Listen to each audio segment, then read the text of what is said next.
ringkas, berkelas. Dengan tagline, Jelajah Budaya Indonesia makin praktis dengan Kris. Kembali lagi dengan aku Edah dan di sini kita masih bersama narasumber hebat kita. Ada Kak Aya di sini.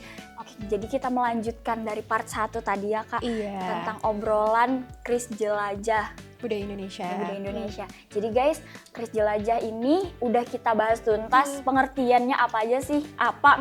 Ngapain aja sih di Kris Jelajah? Apa sih arti dari Kris Jelajah? Itu di part 1. Jadi kalian bisa kepoin part 1 di bawah ini ya. Oke, kita masuk ke part 2, part yang paling seru banget nih Kak menurut Ulet. Jadi ngapain aja sih selama pengalaman Kak Aya di Kris Jelajah itu yang paling memorable kayak gitu, boleh diceritain? Oke, jadi untuk Kris Jelajah Budaya Indonesia itu sendiri dilaksanakan selama 3 hari ya Edah. Dan itu startnya di Kota Banjarmasin. Pada saat itu kita pelaksanaannya nggak cukup di Kota Banjarmasin aja Edah. Wow. Kita ada di 3 kabupaten kota. Yang pertama itu di Kota Banjarmasin, kemudian di Banjarbaru, dan terakhir itu ada di Hulu Sungai Selatan. Agak jauh ya. Iya, dan itu kita ke Loksado nih Edah. Seru banget. Jadi aku ada cerita menarik nih ya teman-teman terkait Kris Jelajah Budaya Indonesia sendiri. Yang kita tahu kan kita menyelesaikan misi ya. Jadi aku mikirnya paling kan udah ada akomodasinya nih, paling pakai mobil kali ya ke Banjarbarunya. Oh ternyata enggak.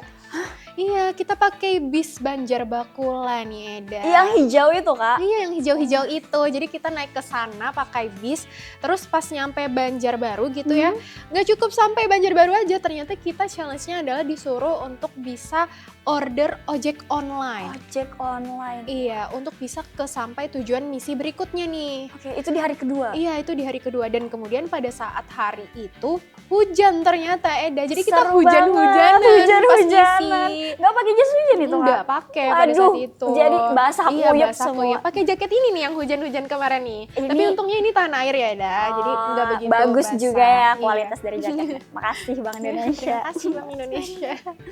Oke, lanjut boleh Kak? Ngapain aja di sana? Terus pas nyampe sana kita ke tempat sasirangan, pembuatan sasirangan. Pada saat itu kita disuruh buat bikin sasirangan sama ibu-ibunya, ibu-ibu yang menjelujur. Terus di sana kita harus menyelesaikan misi, ngasih edukasi nih Eda.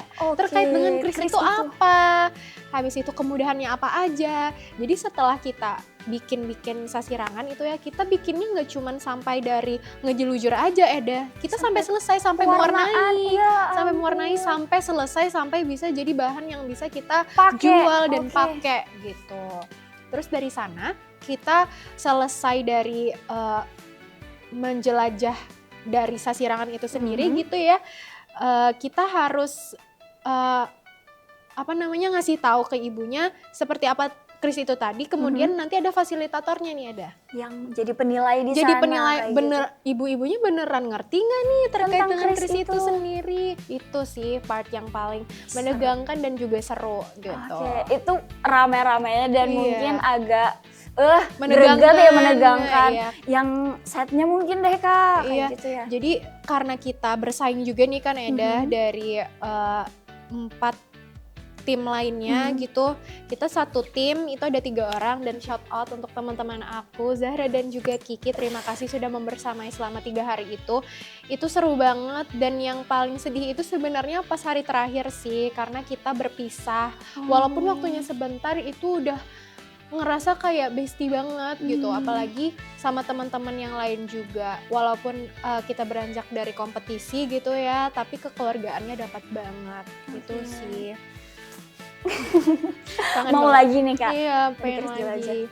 Tapi kemarin Kak Aya sempat sakit juga ya katanya. Iya, betul banget. Jadi guys, pas Kris Jelajah Budaya Indonesia itu aku sempat sakit karena mungkin kecapean kali ya dengan berbagai misi. Walaupun sebenarnya fun sih, tapi karena emang padat banget. Iya, padat banget. Jadi suara aku serak. Kan kita disuruh bikin konten ya pada saat itu.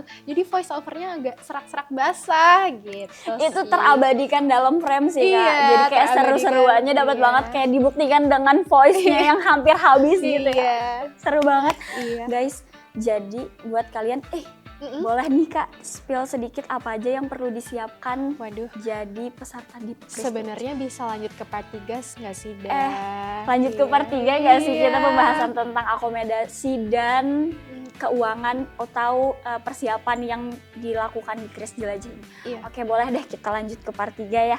Jadi guys, di part 3 kita akan membahas apa aja sih persiapan-persiapan atau tips and tricks yang biar kita going to Kris Jelajah nih Kak, Iya. jadi peserta di sana, dan juga kesan dan pesan dari Kak Aya sendiri. Oke guys, kita akan lanjut ke part 3.